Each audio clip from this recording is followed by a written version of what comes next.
ಸಾರಿಗೆ ನಿಗಮದ ನಿವೃತ್ತ ಸಿಬ್ಬಂದಿಗೆ ಸರ್ಕಾರ ಗುಡ್ ನ್ಯೂಸ್ ಕೊಟ್ಟಿದೆ. ಬಾಕಿ ಉಪಧನ ಮತ್ತು ಗಳಿಕೆ ರಜೆ ನಗದೀಕರಣದ ಹಣವನ್ನು ರಿಲೀಸ್ ಮಾಡಿದೆ.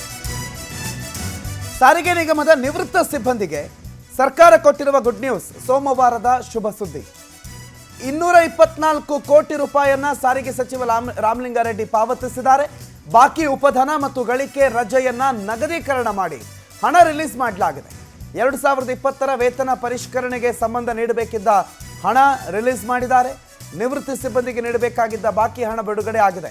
11,694 ನಿವೃತ್ತ ಸಿಬ್ಬಂದಿಗೆ 224 ಕೋಟಿ ರೂಪಾಯಿ ಹಣ ಬಿಡುಗಡೆ ಆಗಿರೋದು.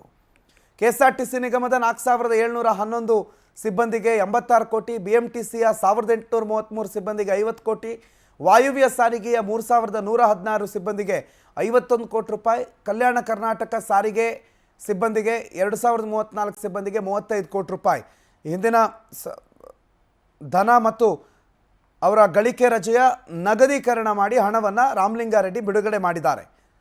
ಬಹಳಷ್ಟು ದಿನಗಳಿಂದ ಈ ಹಣಕ್ಕೋಸ್ಕರ ಅಥವಾ ಈ ನಗದೀಕರಣ ಆಗತ್ತೆ ಅಂತ ಕಾಯ್ತಾ ಇದ್ದಂಥ ನಿವೃತ್ತ ನೌಕರರಿಗೆ, ಸುಮಾರು 11,000 ನಿವೃತ್ತ ನೌಕರರಿಗೆ ಈ ಸುದ್ದಿ ಶುಭ ಸುದ್ದಿಯಾಗಿದೆ, ಖುಷಿ ಕೊಡ್ತಾ ಇದೆ.